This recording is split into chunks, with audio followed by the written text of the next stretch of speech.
Tapi Allah ngasih bocoran. Kapan Allah akan mempercepat doa kita terkabul? Pertama, innang waha ma'al mu'minin. Kalau yakin kita nggak pernah berubah. Kalau yakin kita nggak pernah berubah, walaupun nggak kebayang, ya apa caranya? Nggak terlihat tanda-tandanya. Kok tetap yakin? Tandanya itu bisa segera datang. Kenapa? Karena kita nggak pernah bertanya, mempertanyakan pada Allah, kok suwe ya? Kok gak dandang ya? Nah, kalau sudah ada omongan begitu, berarti sudah mulai ragu sama Allah, sudah mulai bimbang. Nah, ngono iku malah ngundurno waktu, jare malaikat. Jane menesuk kon ngomong ngono gak sida, kulian. Yakin, tahan, jadi.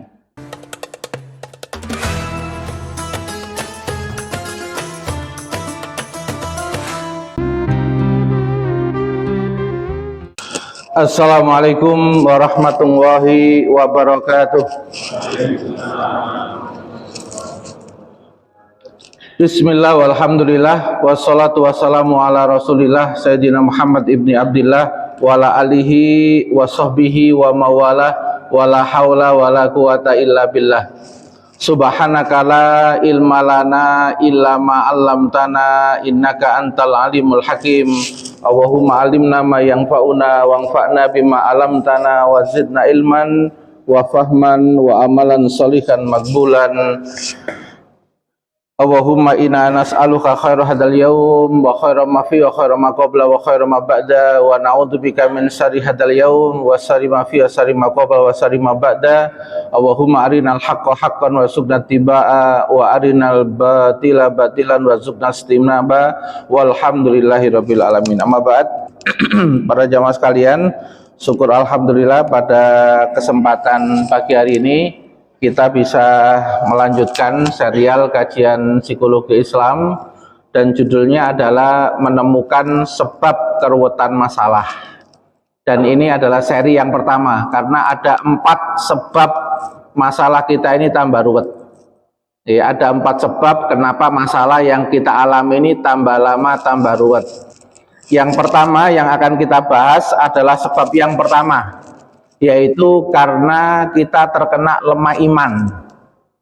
Nanti sebab yang kedua lemah psikis. Nanti sebab yang ketiga lemah pikiran. Nanti sebab yang keempat baru lemah amal atau salah amal. Jadi ada 4 sebab. Sabar Pak nggih. Mugi-mugi sakit sampai 4 sebab. Kalau ketemu 4 sebab lalu tahu caranya, fa insyaallah masalah kita nggak tambah ruwet, fa insyaallah ketemu makhraja, solusinya. Nggih, mugi-mugi nggih. Kita mulai dari yang pertama, nggih. Yang pertama, lemah iman. Sebab utama orang lemah iman itu karena lupa kepada Allah. Orang itu kalau sudah lupa kepada Allah, padahal Allah itu sifatnya an-nur, cahaya. Allahu nurus samawati wal ard. Kalau nggak ketemu Allah, biasa nih peteng. Betul nggih? Makanya Allah itu punya sifat yukhrijuhum minad dulumati ilan nur. Punya sifat mengeluarkan orang dari gelap menuju terang. Kapan? Ne eling Gusti Allah. Ngapunten Pak, kula tangeti. Tiang gesang, orang hidup sama orang mati, itu yang gelap itu yang mati apa yang hidup? Yang gelap Pak. Orang mati itu kelihatannya gelap apa enggak Pak? Kalau udah mati Pak, gelap, nggak bisa lihat apa-apa. Betul Pak? Nggak bisa melihat apa-apa. Makanya perumpamaan orang mati dan hidup itu seperti perumpamaan orang yang berzikir dan tidak berzikir. Orang ini eling Gusti Allah berarti urip. Nek urip itu ya terang itu. Tapi kalau orang mati peteng. Itu sampai dalam hadis diperumpamakan perumpamaan orang mati dan orang yang hidup itu seperti perumpamaan orang yang berzikir sama yang tidak berzikir. Sampai ulama membahas macam-macam kolbu. Ada hati yang mati, ada hati yang sakit, ada hati yang sehat. Nah, salah satu ciri hati yang mati iku wis gak eling blas karo Gusti Allah. Sudah tertutup sama Allah Subhanahu wa taala. maka disebut dengan hatinya mati. Nah, para jamaah sekalian, lupa kepada Allah itu ada 4 yang membuat gelap. Mugi-mugi waktunya cukup, khawatir balapan karo gowes sing. Konco wis telepon kok belum mari-mari pengajian.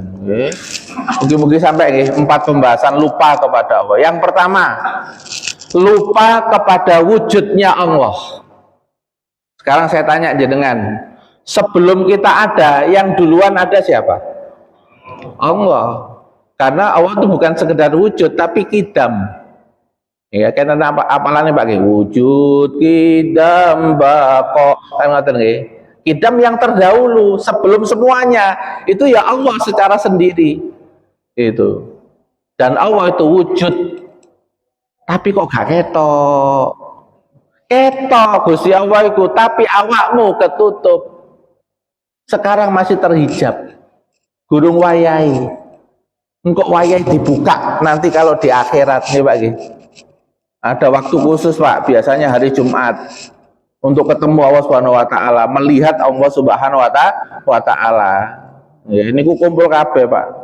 Ya, sakit melihat Allah Subhanahu wa taala. Salah satu kenikmatan surga, mampu melihat Allah. Tapi kalau di dunia kehijab. Terhijab sama apa? Macam-macam. Ada hijab ilmu, ada hijab maksiat, ya, ada hijab kesombongan, macam-macam.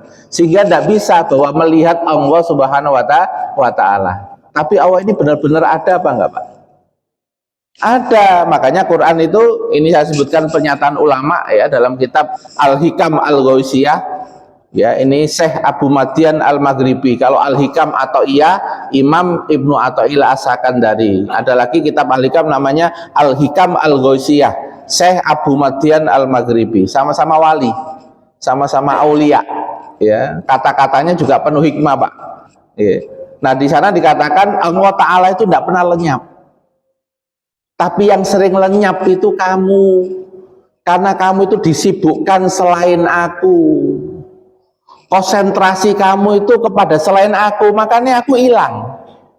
Betul nggak, Pak?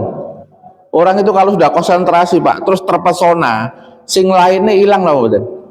Hilang, seperti kisahnya Nabi Yusuf. Ibu-ibu PKK nih loh, gak percaya nih Nabi Yusuf itu nggak wanteng. Makanya kalau Zulaikha ayo kumpul nang omahku, tak delokno. Marono kaget, Pak. Iki menungso, pemalaikat, nggih, Pak, nggih. Terpanah nggih. Orang itu terpanah, kira-kira kalau dipanggil terdengar apa mboten? Mboten, ana bapak-bapak jam 3 delok sepak bola. Diceluk bojone gak krungu kok. Sampai bojone murang-muring. Bola terus, ngono sampai murang-muring, Pak. Diceluk gak krungu. Ditakoni bojone apa gak krungu? Asik ya. Lagi terpanah karo Ronaldo ngono. Nggih, Pak nggih. Nah, itu terpesona. Nah, masalahnya terpesonanya sama siapa? Kalau terpesonanya sama Allah, ya sama, Pak. Bisa gak kerasa apa-apa. Bisa gak sadar apa-apa. Kalau terpesonanya sama Allah. Ya, itu zaman sahabat dan tabi'in itu ada seorang ulama yang ketika dioperasi kakinya itu tidak pakai bius. Tidak pakai bius, Pak. Tapi zikir. Zikirnya kalau sudah nyampe sama Allah baru nggak terasa, baru dioperasi. Jadi selama operasi tidak terasa. Bisa nggak Pak itu, Pak? Banyak buktinya di Indonesia ada yang bisa begitu. Itu. Nah, maksudnya apa para jamaah sekalian? Tapi levelnya terpesona. Orang tuh kalau terpesona dengan Allah Subhanahu wa taala akan dapat namanya ala bidzikrillahi tatmainul qulub. Masalah segede apapun, sebesar apapun, karena eling iki dunyane Gusti Allah, makhluk kabeh makhluke Gusti Allah, seluruh urusan dalam kendali Allah, tenang, tak lapor karo sing duwe. Betul Pak? Nah, cuma lapor kepada Allah itu kan awakmu iku kira-kira layak apa enggak ditolong, ojo-ojo kepedean awakmu. Nggih Pak? Yang penting kan melayakkan diri supaya layak ditolong sama Allah. Eling terus layak ditolong. Coba Pak. Sebagaimana yang pernah saya sampaikan materi sebelumnya. Sebelum kena musibah wis punya hubungan khusus sama Allah, sering zikir, sering sholat hajat, sering punya apa, waktu-waktu khusus dengan Allah Subhanahu wa Ta'ala, sudah punya hubungan. Terus anak musibah terus jaluk cepet apa betul?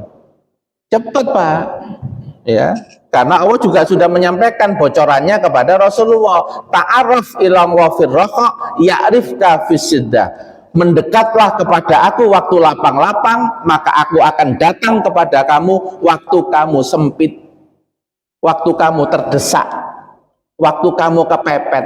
Ya Allah, langsung datang pertolongan. Hadiah dari apa? Dari Allah. Karena lapang-lapang orang itu podo plesir, wong-wong itu podo guyonan, wong-wong itu podo lali pas lapang-lapang. Awakmu kok nyediakan waktu khusus, berarti tenanan hambaku awakmu. Pas lapang-lapang gak seneng-seneng tok karo dolananmu.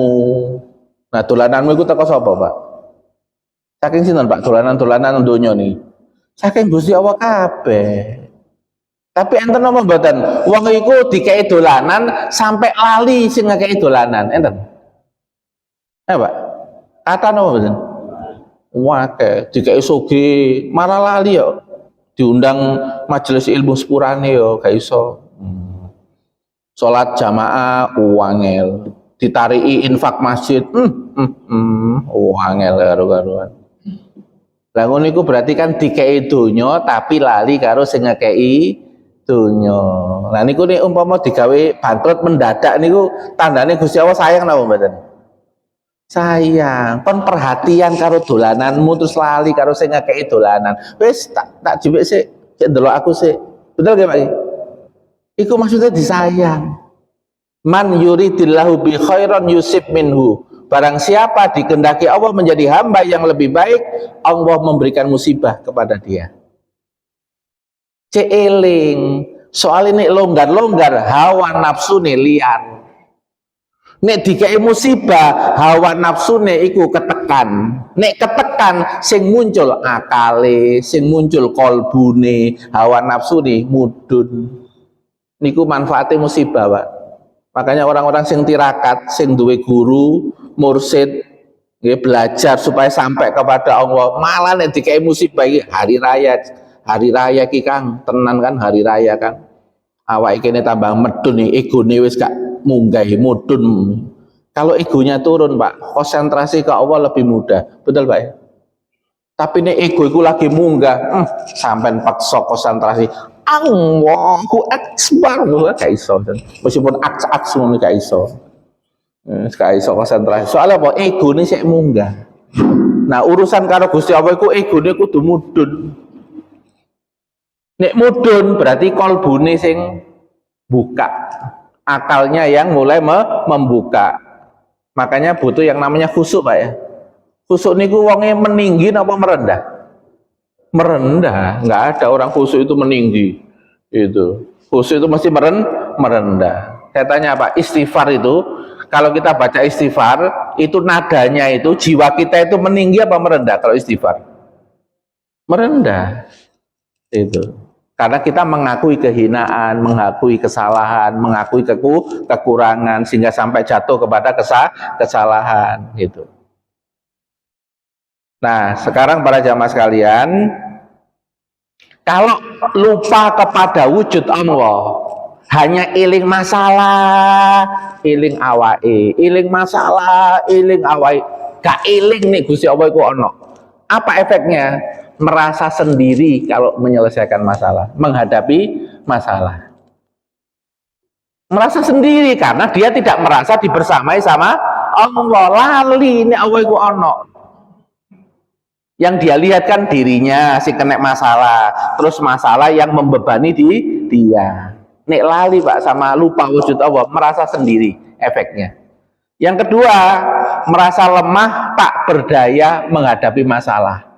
Delok awake kok ya loro-loron, delok awake kok ya utange akeh, delok awake ya kok gampang ceklekan, penuh kelemahan apa mboten? Umpama diterusno ngenes enggak Pak wong ngene iki? Ngenes. Orang itu kalau terlalu konsentrasi kelemahan dirinya, terlalu fokus pada keterbatasan dirinya, itu bisa ngenes. Ada nggak Pak, orang itu cacat, karena melihat cacatnya itu terlalu konsentrasi, akhirnya depresi, ada nggak Pak? Nah itu salah fokus. Soalnya fokusnya delok cacate, ya, mari ngono bandingno wong, kok iso ngono, aku kok gak iso. Nah niku Pak, yang akhirnya mempercepat orang itu depresi. Termasuk wong akeh utang berdepresi ya ngono iku. Tanggane duwe-duwe akeh, aku kok titik, tambah depresi deh. Karena melihat dirinya yang sekarang ini lemah, terbatas, kurang, ngedon Pak. Itu berarti salah rumus. Fokusnya kok gak nang Gusti Allah. Allah itu maha kaya, iso kun fayakun, iso ndadak teko ya iso. Cuma awakmu layak nggak ditolong. Wong eling ae gak. Nggih Pak nggih. Syaratnya ditolong kan kon eling sik to Pak nggih. Nggih, fatskuruni adzkurkum, ingatlah kepadaku, aku baru tak bales.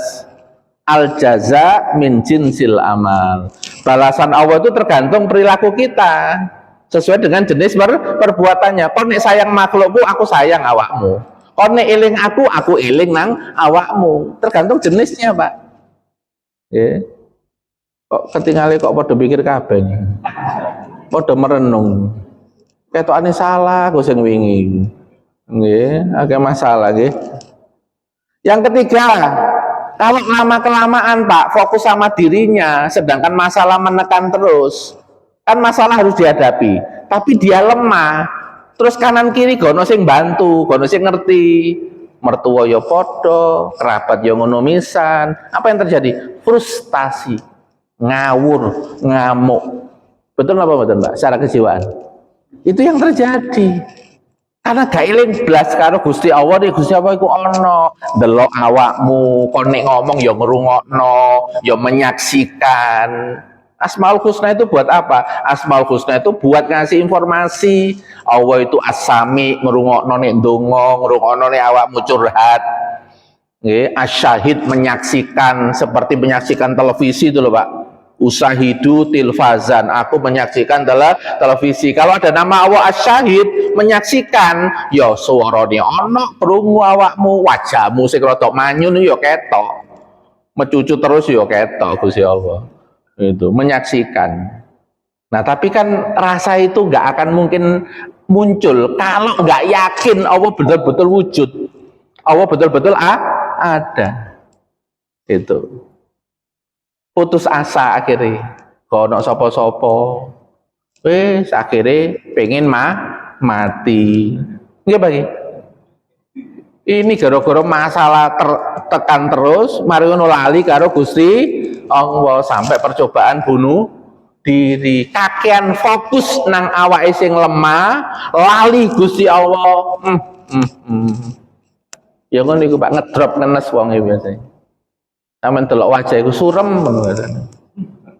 Itu. Karena kalau sudah depresi Pak, itu energi auranya aura paling lemah, gelap.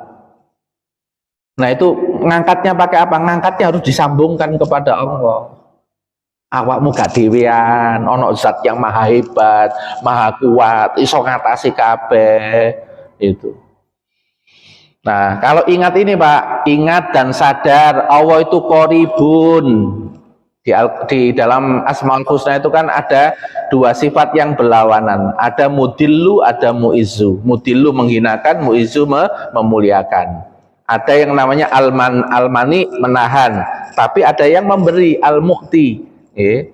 Berlawanan, positif sama negatif.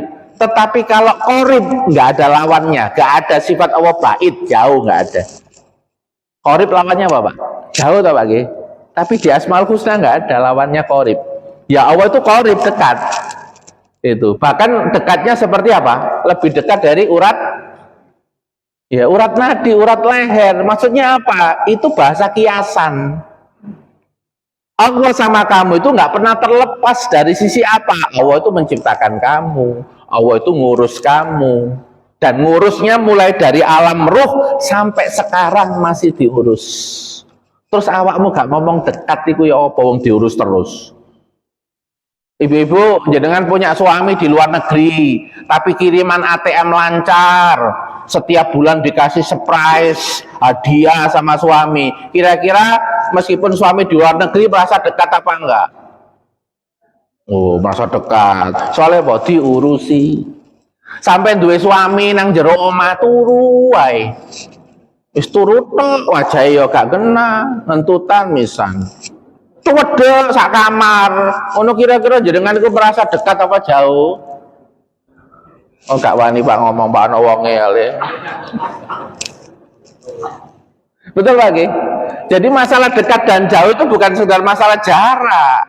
Sama ketika kita membahas hubungan kita sama Allah. Itu karena Allah tidak bisa diserupakan dengan makan, tempat gak bisa. Dekat yang dimaksud adalah apa? Allah itu yang mendengar kita, mengawasi kita, mengurusi kita, tidak pernah berhenti mulai dari alam ruh sampai sekarang hingga nanti hari kiamat. Jangan doa sebagai anak soleh terus disampaikan kepada orang tua kita yang di alam barzah. Itu siapa Pak sing ngurusi? Berarti kan Gusti Allah tetap ngurus meskipun di alam kubur. Tetap diurus orang-orang yang di alam kubur itu, dikasih hadiah, ki sodakoi anakmu, iki dongane anakmu, ya. Itu ada ulama Al-Azhar sempat menyatakan Kamis sampai Sabtu biasanya orang tua akan diberitahu oleh Allah Subhanahu Wa Taala ketika dikirimin anaknya entah sodako ataupun doa. Wis kok nerima hadiah ngono iku Pak, seneng. Nah nek seneng iso ndongakno orang yang di sana Pak. Jadi orang-orang di alam kubur itu juga berdoa Pak. Nek malah kelasnya Nabi malah sholat. Iya. Duka kula panjenengan menang alam kubur apa ya sik wiritan gak ngerti kula. Nek biasane sering wiritan, biasane sik wiritan. Karena jiwane tetap kangen karo Gusti Allah. Tapi nek gak tau wiritan, gak tau pengajian bal-balan mbono enggak nang kono bal-balan. Masya Allah. Allahumma sholli ala Muhammad. Kok rada mikir alam kubur Pak kula Pak. Iya Pak. Jadi Allah itu wujud ya dekat, ya menyaksikan, mendengarkan gitu. Khobirun, ngerti sampai detil. Khobir itu kalau dalam bahasa Arab pakar. Pakar itu berarti teliti. Sampai yang detil-detil dari kita itu tahu. Tahu kalau kita itu ceklean Pak, misalnya punya psikis yang ceklean, tahu kalau kita ini temperamen. Nah Allah juga tahu obatnya temperamen harus sering dikasih masalah kejengkelan. Wong sing temperamen Pak biasa nih sering ketemu masalah kejengkelan. Sinten Pak sing ngatur ngoten? Gusti Allah Pak. Cek nopo? Cek latihan, terus no kon temperamen, tak kayak jengkel terus no, stroke. Maksudnya ono jengkel temperamen, nek gak jantungan ya stroke. Berarti kan awakmu gak gelem latihan, salahmu di sampai dikai hukuman ngoten niku maksudnya apa? Supaya introspeksi. Nek tak kandhani gak iso, dikai omongan gak iso lewat kuping, berarti tak rasakno. Enten ngoten niku. Wong ono Pak, wong wedok ngomong ngono iku, "Bah, aku wis gak ngandani meneh, cek ngrasakno dhewe efeke, engko lak baru krasa." Enten nggih wong wedok ngomong ngoten niku. Oh, kata-katanya dong. Ya Allah, nggih. Iku padahal wis niate apik lho Pak wong wedok iku. Nggih, wis niate apik. Tapi sing lanang dua blek. Mari ngono mandek wis katakan dani tak lepas wis. Mari ngono kenek. Ya tapi sing repot ya bojone nang rumah sakit. Gitu. Masya Allah nggih. Lanjut nggih. Nah, ini ayatnya wa huwa ma'akum ainama kuntum, dia Allah bersama kalian di mana saja kalian berada. Maksudnya bukan Allah itu menempati sesuatu, bukan Pak. Tafsirnya ayat ini adalah Allah mengetahui kalian, Allah melihat kalian, Allah mendengar kalian. Maksudnya kalau Allah itu dekat, perhatian terus sebenarnya ke kita. Cuma kitanya melengos. Kenapa melengos ini? Berpaling. Coba Pak, jenenganku di sawang tapi malah melengos. Di sawang terus melengos terus ya dijarno akhirnya. ganti sing liyane ae. Itu tak perhatikan kok gak balesnya nyawang. Nek jenengan diperhatikan kok bales nyawang, oh cocok wis. Langsung padang. Itu. Contoh misalnya Pak di dalam surat apa namanya At-Taghabun ayat 11. Ma asoba min musibatin illa bidnillah. Apapun yang menimpa kalian itu izinnya Allah. Berarti kalau ada sesuatu yang menimpa, Allah itu lagi perhatian sama kita. Misalnya moro-moro wong wedok iku cerewet ngomel Pak karuan. Berarti diizinno wong wedok iku ngomeli bojone. Diizinne sapa Pak? Gusti Allah. Umpama gak diizinno Pak nang pasar wonge. Enggak ngomel sampe nang pasar, ngelek bumbu ngono. Kok waktu iku kok longgar, kok ngomeli iku berarti diizinno Gusti Allah. Sekarang saya tanya, kalau diizinkan sama Allah, Allah punya maksud enggak? Sing wedok mburi punya, rungokno ngono iku punya. Ngene-ngene iku aku ya diizinno Gusti Allah, tambah pede Pak mangke. Enten maksude, nggih, enten maksude. Misalnya, nggih, nek ngomele iku ngundat-ngundat, nggih, iku berarti sing lanang iku diuji keikhlasane. Nek ngomel iku topike mundat-mundat Pak. Berarti wong lanang iki diuji napa keikhlasane. Nek isi omele iku jengkelno, berarti sing lanang diuji napa? Sabar. Loro-loro ini oleh pahala napa mboten? Pahala. Ono sing ngomong, pahala sing liyane Ustaz gak kuat jare. Lah iku memang diincer karo Gusti Allah ya.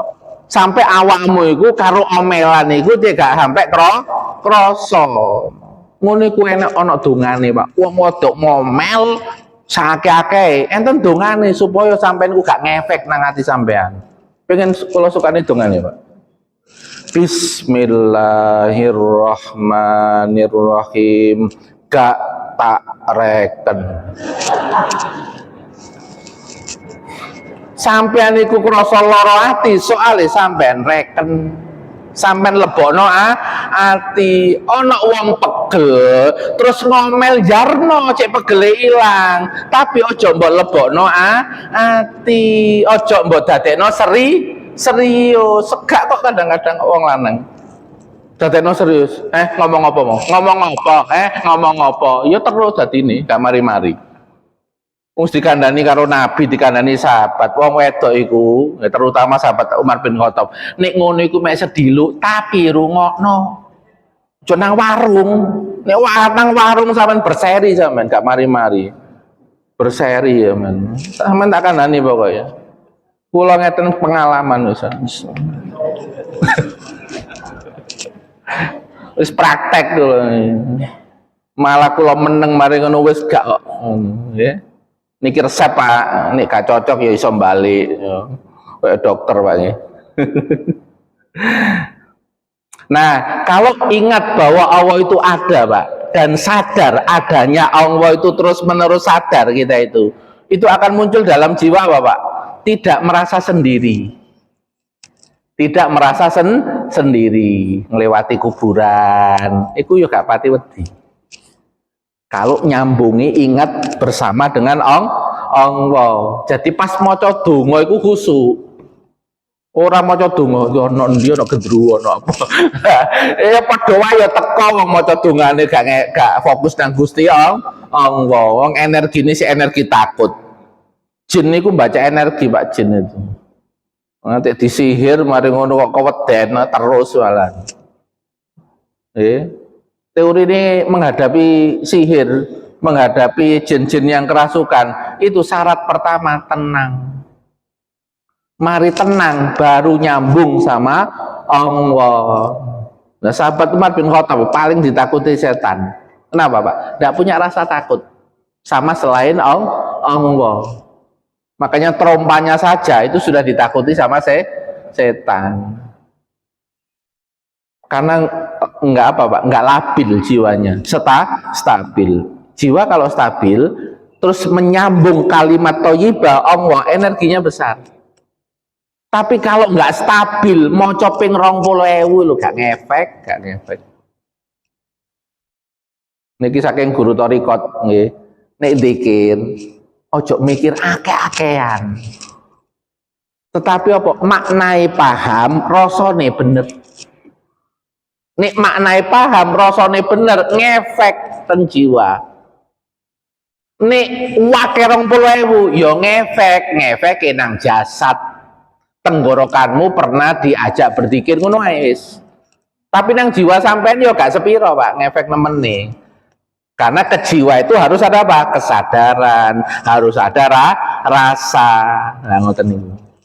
Niki kula pun nyampe lho Pak ten jenengan praktek sing pundi nggih terserah jenengan. Berarti kalau jenengan sering sing sewake ya berarti jenengan mentingno jasad tenggorokan. Nek jenengan kok keake-ake tapi ada rasa sama Allah, berarti jenengan sedang memperbaiki jiwa. Nah, memperbaiki jiwa itu nanti ada kepentingannya ketika kita menghadapi masalah hidup. Nah, yang kedua, merasa pembersamaan Allah dalam setiap keadaan. Wa huwa ma'akum ainama kuntum. Dia Allah bersama dengan kalian. Sekarang saya tanya, Nabi Musa ketika tongkatnya itu dilempar jadi ular, pernah takut Pak ya? Ya, dipanggil nggak sama Allah Subhanahu wa taala? Jangan takut, betul ya? Ya.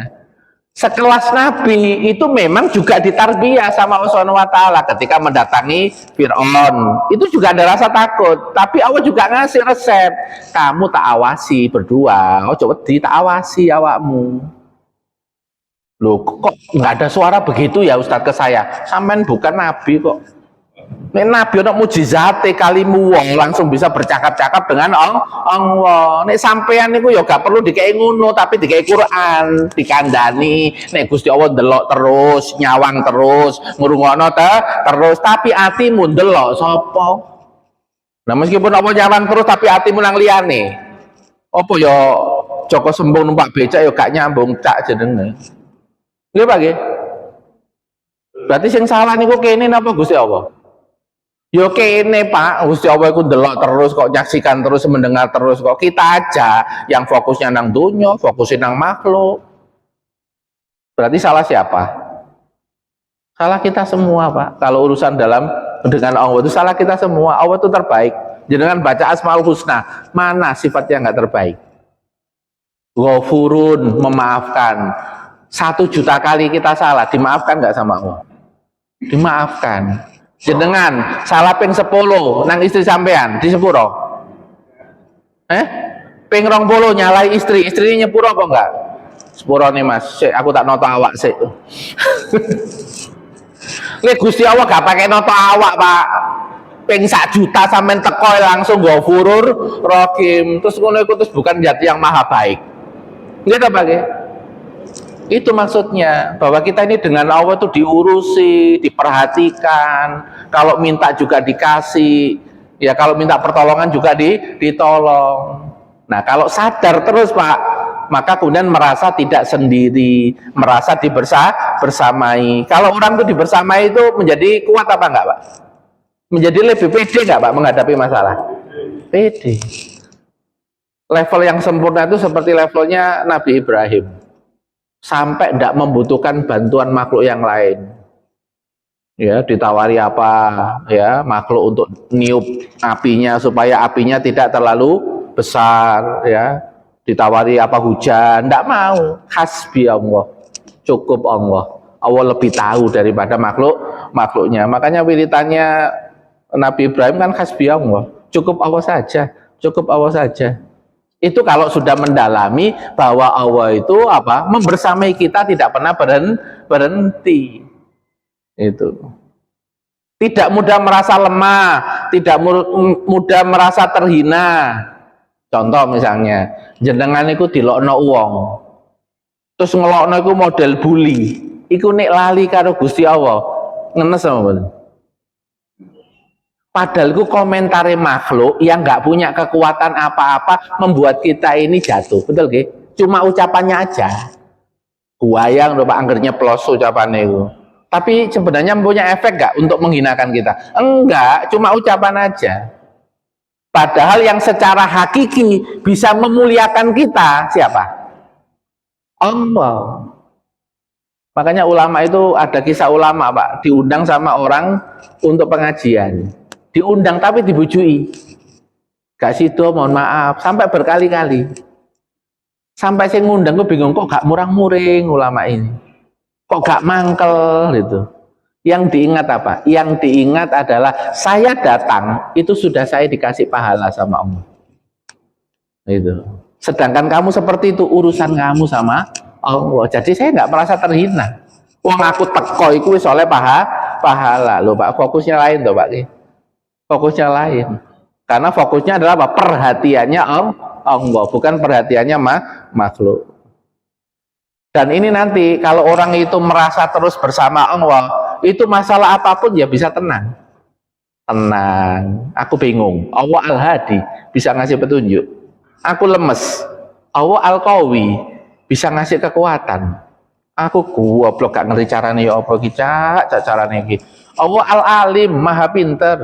Kita minta dikasih ilmu, nanti dikirim. Boleh lewat WA, boleh lewat video, boleh lewat teman alumni datang, ngomong. Allah bisa menggerakkan makhluknya, Pak. Kalau Allah berkenan untuk mau ngajari kita.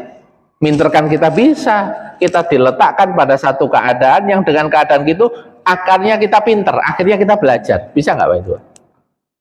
Bisa. Itu. Ono wong wedok uangel latihan sabar. Karena apa? Keluarganya turunan temperamen, Pak. Nek ngomong mesti koyok keluarga sidul loh. Uangel atur-aturannya. Itu. Akhirnya apa, Pak? Dikasih anak gangguan emosi. Coba. Kalau Allah sudah mau mendidik, dikasih anak gangguan emosi. Nek ibu temperamen, kira-kira anaknya gimana, Pak? Ngamuk, Pak, gebrak-gebrak. Ngomongnya itu loh nggak enak. Ya, turunkan sedikit, nggak enak. Terus ibu menang, Pak. Kok diem sih? Ngomong salah, diem salah. Wong sensitif anak gangguan emosi. Wajahnya itu loh nggak enak. Lo ganti wajah, coba bayangkan. Jadi mae itu dididik sampai kaya dadi bidadari. Ngomongnya halus, wajahnya senyum. Ya jadi Pak akhirnya. Itu berarti apa mentarbiyah apa betul? Mentarbiyah. Itu. Nah, ini yang dimaksudkan bahwa orang itu kalau dibersamai oleh Allah, mau diurus sama Allah sampai seperti itu, Pak. Itu. Lanjut sekarang. Yang kedua, lupa bahwa Allah adalah zat yang mengendalikan semuanya, mengatur semuanya, mengurus semuanya. Mengatur satu makhluk apa seluruh makhluk, Pak? Ayatnya itu Rabbul Alamin. Alamin jamak, Pak. Seluruh alam. Kita mulai dari alam ruh diurus sama Allah. Masuk ke alam kandungan, masih diurus? Diurus Pak Al-Musawwir. Nama Allah Al-Musawwir, digambar kita dalam kandungan. Betul nggih? Ya. Kemudian kita keluar dari dunia, diurus apa mboten? Enggak macam-macam, Pak. Disediain kewane macam-macam. Betul nggih? Ya, ini ayam mangan apa? Mangan beras, nggih. Mangan jagung. Nek wedhus rumput. Nah, menungso iku ya, rumpute dadi jamu. Berase dipangan, pitike dadi sate, kambinge dimplok. Terus kurang apa menungso iku? Ngono ngomong gak diurus. Diurus bendina ngono. Nggih ta, Pak iki? Diurus terus kok ngomong gak diurus. Itu. Lah kalau orang tuh punya rasa, ya Allah diurus, ya gak berhenti Pak. Alhamdulillahirabbil alamin. Nek jenengan sadar terus ngoten niku. Akhirnya alhamdulillah wajah sama cerah kemarin. Alhamdulillah itu wiritannya Imam Ali bin Abi Thalib. Alhamdulillah itu. Khulafaur Rasyidin itu wiritannya beda-beda. Ada yang subhanallah, ada yang alhamdulillah, ya beda-beda. Nah kalau yang alhamdulillah itu biasanya gak mudah ceklek, Pak. Ya tahan banting. Kenapa? Lihat semua itu is okay, no problem. Meskipun istrinya cerewet, ya alhamdulillah, gak usah nyetel musik. Musik pengantar tidur. Mikirin, ya. Kalau orang nggak turun-turun, engkau nek nadai mulai menurun iso turu. Gitu. Pertama itu dinaikkan sih. Ya. Kalau lanjutakan ya, kalau nih ngomong wedok ngomel kok rada sensitif begitu mriki iki. Kula malah mendukung kok nek ana wong wedok ngomel. Kula dukung pun. Lanjutkan. Cek ngrasakno. Saya lanjutkan ya.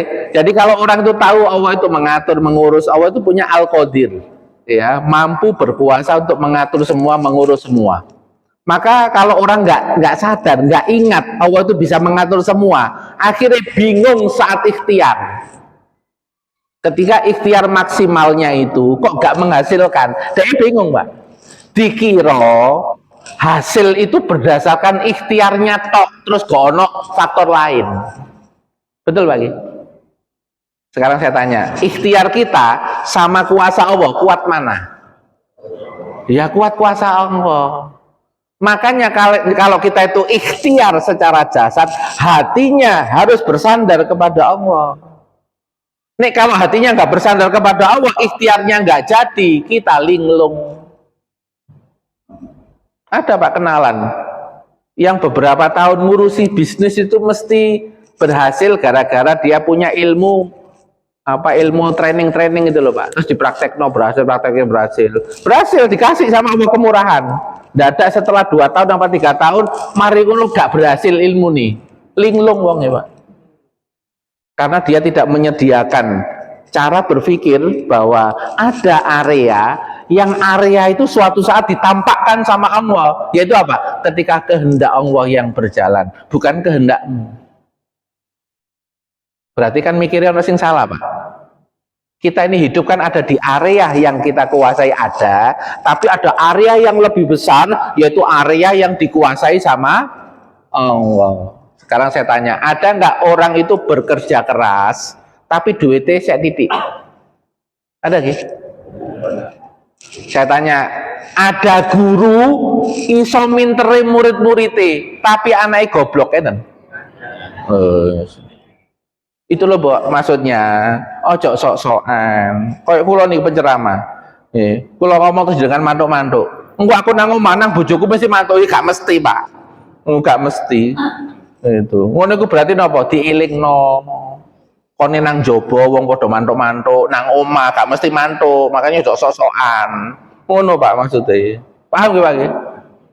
Sami guru ngajari murid pinter sampai oleh hadiah. Ternyata anaknya kayak so pinter, oke? Cek gak sombong, cek eling bahwa yang punya kekuasaan tetap Allah. Ikhtiarmu tetap dinilai berpahala. Kadang ditampakkan bentuknya hasil, kadang enggak. Nggak usah bingung. Itu untuk menunjukkan kekuasaan Allah. Sekarang saya tanya, apakah hasil anak yang soleh itu mesti indikator bahwa bapaknya itu baik? Enggak Pak. Ada di wilayah Jawa Barat, ibunya itu tari jaipong, tapi anaknya jadi dai cilik. Loh, sing ngajari sapa? Mae, ora. Lingkungan nih. Betul? Bisa nggak anak itu diajari lingkungan karena ibu gak memperhatikan? Bisa nggak Pak? Bisa loh, ini loh Pak. Kalau indikatornya orang tua baik itu harus anaknya soleh, Nabi Nuh akhirnya bukan orang tua yang baik. Betul gak? Karena Nabi Nuh putranya Kan'an tidak mau taat. Terus apa kita ngomong, oh Nabi Nuh gak berhasil? Ya boten. Oh Nabi Nuh sudah melakukan upaya. Nabi Nuh sudah melakukan ikhtiar. Itu. Tapi Allah juga punya hak, mana yang dikasih hasil ikhtiarnya, mana yang tidak. Nah itu area kuasa Allah. Jadi nggak bingung Pak, tapi nek lupa kalau ada kuasa Allah bingung. Terus gampang jengkel, gampang kecewa. Aku wis ngene kok udah ngene. Aku wis apik kok sek ngene. Ada nggak orang begitu Pak? Iya, katanya wong teko Pak, krasa aku ngomong. Iya. Nah orang itu kalau tahu kuasa Allah Pak, nggak akan ada cemas. Loh bujuk apa bijinya anakku kok papat limo, masa depannya ya apa akeh. Teman-teman alumni biyen iku bijine papat limo, saiki pengusaha. Duwe anak bantahan. Gede-gede ini apa? Pengacara. Mungkin terbantah. Pun khawatir. Segala sesuatu yang ada itu mesti ada hikmahnya, cuma kita ini tahunya kapan? Nanti kadang-kadang. Ya, kita ini kadang-kadang ilmunya terbatas melihat keadaan, padahal nanti ada hikmah yang akan datang. Nah, ini Pak bentuk-bentuk pengurusan Allah. Allah itu bisa memberi bahaya kepada kita melalui apa Pak? Kecelakaan bisa nggak? Bisa. Sakit, bencana, sakit, kecelakaan. Siapa yang mengizinkan? Siapa yang punya kuasa untuk mengizinkan? Allah. Sekarang saya tanya, waktu COVID kemarin, wis pakai rangkep papat, nek ono wong teko cuci tangan, orangnya tetap kena COVID nggak? Loh, coba bayangkan, ikhtiarmu yang maksimal, iku gak ono apa-apa nih, Allah wis berkehendak. Loh Ustaz, aku kan sudah ikhtiar yang maksimal, kenapa dikasih begitu? Supaya kamu nggak bersandar pada ikhtiarmu. Kok aja sok-sokan aku ngombe pil iki anti covid, iki regane 2 juta, banyak testimoni, mari no kena sih. Ayo kon ate menghindar teko takdir. Maksudnya Allah ingin menunjukkan takdir Allah tetap yang paling tinggi supaya kita menunduk, kita sujud nggih ya Allah. Pelajarannya apa? Supaya ketika ikhtiar kita tidak bersandar pada amalnya. Karena amalnya itu gak duwe efek opo-opo nek gak diizinkan karo Gusti Allah. Ini pernah terjadi, disebutkan di kitabnya Imam An-Nawawi, kisahnya Nabi Musa alaihissalam ketika sakit gigi. Ketika sakit gigi karena beliau kalimullah, ya lapor ya Allah, jenengan kan As-Safi yang bisa menyembuhkan. Obatnya nopo nggih kula sakit niki. Langsung lapor Pak, eling pertama. Sakit gigi eling Gusti Allah. Dikasih tahu, iku lho ana rumput-rumput ngono teki. Nah, iku ramun mari ngono aire umben. Diombe Pak menisuke waras. Itu. Wong Allah itu As-Safi, yang Maha Penyembuh tentu tahu obatnya. Sebulan kemudian loro meneh. Karena sudah pernah tahu obatnya, sing dieling-eling apa? Rumput. Wis tak gawe langsung tak ombe. Mari ngono menisuke abu.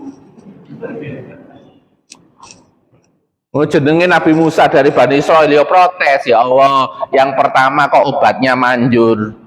Yang kedua kan sama obatnya sama yang pertama, kok enggak manjur? Ya Gusti Allah gampang. Kon pertama waktu loro pertama kali sing mbok eling-eling sapa? Ya jenengan ya Allah. Terus waktu loro kedua sing mbok eling-eling sapa? Nggih rumput. I sapa rumput? Ya njaluk sembuh nang rumput iku. Ini kan diajari Pak tauhid. Itu. Yang pertama dan utama ke Allah dulu. Ingat bahwa sekalipun kamu ikhtiar, penyembuhnya tetap Allah. Ada nggak orang itu berobat sampai puluhan tahun nggak sembuh-sembuh? Ada nggak orang itu sakit tapi berobat dalam cuma 3 hari sembuh? Ada nggak? Banyak. Kenapa sih kok ada yang diperlama? Kenapa kok ada yang dipersempit? Untuk menunjukkan kuasa Allah, Pak. Padahal penyakitnya berat loh, kok iso cepet ya? Ini wong Jawa kan ngomong, iku jenenge jodoh, ngerti nggih? Nek wong Jawa niku jodoh, nek gak dijodohno karo Gusti Allah tetep gak iso kan ngoten lho Pak nggih. Itu. Nah, ini penting supaya apa? Kita nggak bersandar pada amal. Makanya di dalam kitab Al-Hikam itu bab yang pertama itu kita tidak boleh bersandar kepada amal, tapi bersandar kepada Allah. Ya. Allah bisa mengangkat, tapi Allah bisa merendahkan. Misalnya ada orang akhirnya jadi bupati Pak, ini kalau secara fisik diangkat sama betul? Diangkat, tapi pertanyaannya adalah ketika diizinkan statusnya terangkat, apakah ini terangkat secara hakiki? Belum tentu, karena kadang-kadang Allah itu mengangkat seseorang itu tidak secara hakiki. Dilihat berikutnya, setelah diangkat kok tambah sombong, ngono biasanya menisui langsung mudun. Orang wulan ketangkap KPK, wong. Padahal wis bancaan, wis seneng-seneng, orang wulan ketangkap KPK. Sakit apa betul? Sakit. Qulillahumma malikal mulki tu'til mulka man tasya wa tanzi'ul mulka miman tasya. Gampang Pak. Betot-betot ini gampang caranya Gusti Allah itu. Untuk pelajaran. Itu nek munggah, ojo sampai lali karo Gusti Allah. Awakmu iku nek pangkat, berarti gak boleh sombong, ngelindungi sing lemah-lemah itu loh. Terus ngurusi sing ruwet-ruwet mbok urusi karena kamu yang punya kekuatan. Oh, kalau seperti itu Pak, dungone mustajab karena dia imamun adilun, gitu. Rakyate iku iso diurusi, dibantu diurusi sama Allah Subhanahu wa taala. Jane kena gempa gak sida, kena gempa. Soalnya pemimpinnya adil. Itu. Efeknya Pak, kalau Allah itu maha kuasa. Kita ini kalau misalnya lemah, nggak merasa lemah. Karena kita ngomong sama Allah dalam kitab Al-Hikam dikatakan, akuilah kelemahanmu, Allah akan ngasih kekuatan kepada kamu. Akui kekuranganmu, maka Allah akan ngasih kelebihan kepada kamu. Akui keterbatasanmu, maka Allah akan ngasih kemampuan kepada kamu. Jadi langsung dongo Pak. Ana do'ifun wa anta qawiyun. Saya lemah, jenengan maha kuat. Qawini, kuatkan saya. Bikuwatik dengan kekuatan kau. La haula wala quwata illa billah. Jadi pas lemes, eling nang Gusti Allah wirid. Nyambung. Kira-kira bertenaga enggak, Pak, setelah itu? Bertenaga nek carane jenengan bener. Tenang dulu, damai dulu, terus mari ngono ngadep. Ngaku sih lemes kula ya Allah. Jenengan sampai no lemes. Mboten menapa-napa lemes kaya ngeten niki, tapi kula nggih tetep nyuwun ten jenengan. Karena mboten saged sing dados ndadekaken kula kuat nih mboten ya jenengan la haula wala quwata illa billah niku saged kuat. Kula bingung nih carane apa, tapi wa antal hadi, tapi jenengan tuh pemberi petunjuk. Yang memberi petunjuk orang-orang tersesat. Tunjuki saya ya Allah, bisa nggak Pak gitu? Terus tidak mudah merasa cemas dan khawatir. Anake nang pondok pas Covid ya lapor nang Gusti Allah. Ya Allah, saya pasrahkan amannya anak saya, terlindunginya anak saya dari penyakit apapun termasuk Covid. Hasbunallah wa ni'mal wakil. Engkok khawatir meneh ya nyambung meneh wong kene ado. Wong kadang pondok kene, tapi sing duwe alam kan Gusti Allah. Sing menetapkan orang kena penyakit dan tidak kan tetap Allah, ya sudah. Nah orang tuh kalau sadar Allah itu kuasa ngatur semua, nyambung Pak, gak cemas, gak khawatir, gak panik. Termasuk waktu mepet ya opo, waktu mepet ini gak panik, iso diodot Pak waktu karo Gusti Allah, gak gampang Pak panik. Waduh, aku nang masjid subuh mau rodok tangini rodok krinan, kudu cepet-cepet ya opo iki nih gak tenang Pak, iso balapan, iso nyerempet macam-macam. Ya kudu nyambung ya Allah, jenengan sing memegang waktu, jenengan sing memegang waktu. Wis muga-muga rodok molor. Ono pengajian akhirnya molor kena udan. Pindah nang masjid. Jadi nang ruang lapang pindah nang masjid. Jadi kene gak ketinggalan, Pak. Itu. Saged napa mboten diatur ngoten? Oh saged. Makanya yang pertama utama tenang sih. Mari tenang baru nyambung nang Gusti Allah. Engko nek nyambung biasanya langsung kepikir ting. Nah, ngono Pak. Nipun Pak nggih. Ngoten nggih. Nah, terakhir penutup niki. Kula sukani video ya. Video ini gambaran orang yang yakin kuasa Allah. Kalau ikhtiarnya sudah terbatas, wis gak ketemu ikhtiar macam-macam, langsung nyambung pun kula pasrahno jenengan urusan cucu kula sing loro nih. Kula pun ten rumah sakit, dokternya jane kayak 6 bulan, baru 6 bulan baru bisa datang. Pun kula pasrah, mugi-mugi dokternya nang mulih. Nah niki cerita Pak, ya kisah nyata di Pakistan. Ya. Seorang dokter spesialis saraf terbaik di kota itu bernama Dr. Ihsan. Ia dokter yang sangat sibuk dan sulit untuk ditemui. Bahkan ketika Anda membuat janji, maka Anda akan diminta menunggu hingga berbulan-bulan ke depan untuk bisa bertemu dengannya. Hari itu Dr. Ihsan terbang bersama beberapa orang penumpang lain dengan pesawat kecil menuju ke kota lainnya. Di tengah penerbangan tiba-tiba awan hitam bergemuruh dan badai petir mulai sambar menyambar di atas langit diiringi dengan hujan. Qadarullah, pesawat mereka tersambar dan salah satu mesin pesawat mengalami kerusakan. Pesawat terguncang dan terpaksa harus melakukan pendaratan darurat. Dan alhamdulillah, pesawat berhasil mendarat di sebuah bandara kecil yang terletak di wilayah terpencil, jauh dari kota.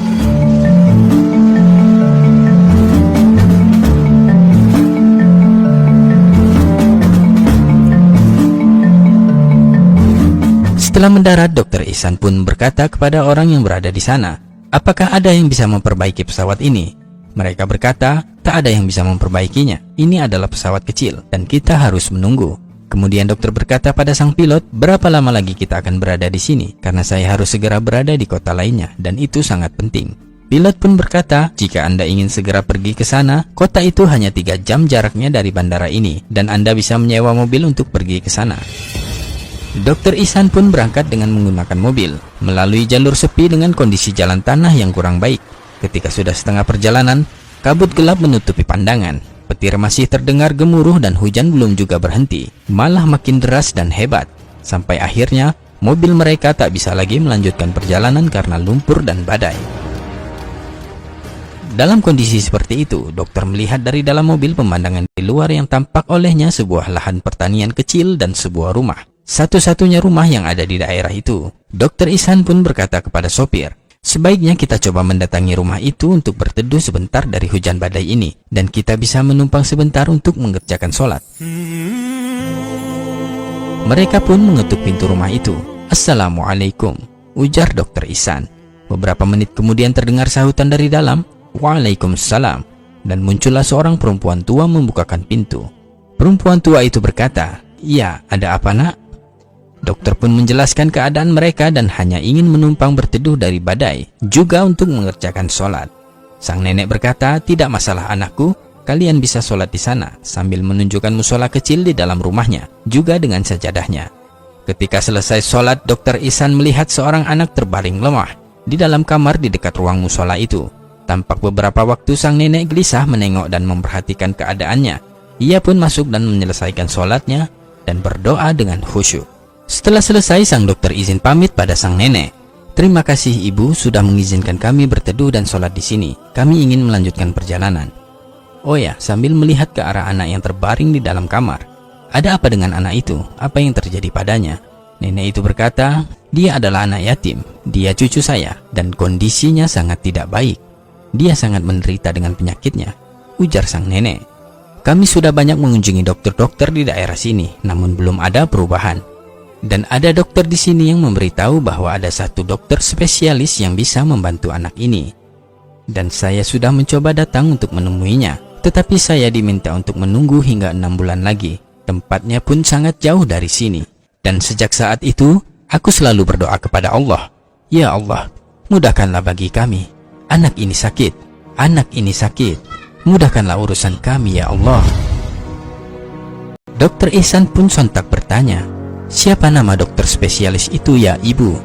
Namanya Dr. Ihsan, ujar sang nenek. Hati sang dokter terhentak dan seketika itu dia mulai menangis. Melihat dokter itu menangis, sang nenek bertanya, mengapa engkau menangis anakku? Doamu baru saja dikabulkan wahai ibu. Akulah Dr. Ihsan yang engkau cari itu. Allahu Akbar. Allah perintahkan tentaranya untuk membuat aku sampai ke rumah ini. Karena doamu, petir menyambar pesawat kami. Kami mendarat darurat, lalu kami menyewa mobil dan hujan badai menghentikan kami dan akhirnya saya berada di sini, ujar sang dokter sambil terisak. Dan subhanallah, hujan baru berhenti ketika sang dokter menanyakan perihal anak itu. Allahu Akbar.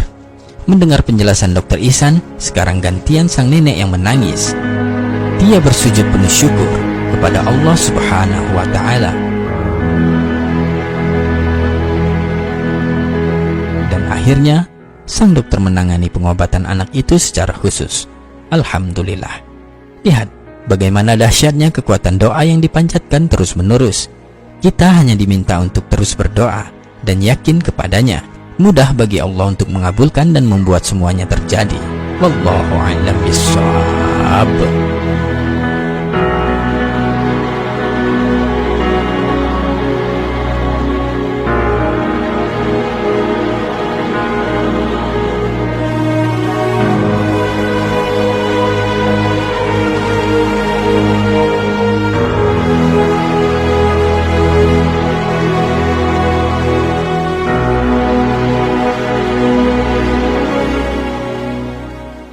Ya, jadi itu terakhir ya materi kita pada hari ini, video. Dan video tadi menggambarkan bagaimana ketika Allah sudah berkenan Timing itu sesuai dengan kehendak Allah, bukan sesuai dengan kehendak kita. Bukan fi waktin turid, tapi fi waktin yurid. Bukan waktu yang engkau kehendaki, tapi waktu yang dikehendaki sama Allah Subhanahu wa taala. Tapi Allah ngasih bocoran. Kapan Allah akan mempercepat doa kita terkabul? Pertama, innang waha ma'al mu'minin. Kalau yakin kita nggak pernah berubah. Kalau yakin kita nggak pernah berubah, walaupun nggak kebayang, ya apa caranya? Nggak terlihat tanda-tandanya. Kok tetap yakin? Tandanya itu bisa segera datang. Kenapa? Karena kita nggak pernah mempertanyakan pada Allah, kok suwe ya? Kok gak dandang ya? Nah, kalau sudah ada omongan begitu, berarti sudah mulai ragu sama Allah, sudah mulai bimbang. Lah ngono iku malah ngundurno waktu, jare malaikat. Jani menesuk kon ngomong ngono gak sida kulian. Yakin, tahan, jadi. Tapi kok ragu ya gak jadi. Wong yang ditolong oleh Allah itu mukminin, yang yakinnya nggak pernah berubah. Itu menggunakan isim fa'il. Isim fa'il itu ya pelaku, orang yang yakin, ahlul ya yakin. Yang kedua, innang woha ma'as sobirin. Emosinya terkendali, gak banyak keluh kesah. Ya apa anakku cucuk situ iki loro-loron, nek digarap koyo ngene ya mati arek iki, misale ngono. Gak pernah ngomong ngono, wis pokoknya diobatin, dirawat, terus donga meneh, diobatin, dirawat, donga meneh. Gak pernah keluh kesah. Karena ini jatah, dikai jatah amal soleh, banyak berobat. Berobat itu hukumnya sunnah. Nek berobati petang tahun, berarti petang tahun nglakoni sunnah. Pahala apa mboten? Pahala. Ojo mbok ilingi repot, nek mbok ilingi repot malah ngenes. Yang diingat apa? Banyak pahala. Lho Ustaz duit entek akeh. Ya entek akeh dadi sedekah, pahala duit nang surga. Syarate ikhlas. Gak kakean keluh kesah. Jadi ada orang itu bisa masuk surga melalui jalan berobat, Pak. Tapi menjalani pengobatan tanpa keluh kesah. Lu jatah dewe-dewe, Pak. Ada orang jatah itu amal soleh lewat loro, ono jatah amal soleh lewat sehat. Beda-beda. Lah itu kita nggak bisa milih, Pak. Karena ini kerajaan Allah. Gitu, Pak. Mungkin manfaat pertemuan kita pagi hari ini. Jadi kalau kita sudah banyak ingat kepada Allah, fa insya Allah hati akan semakin longgar.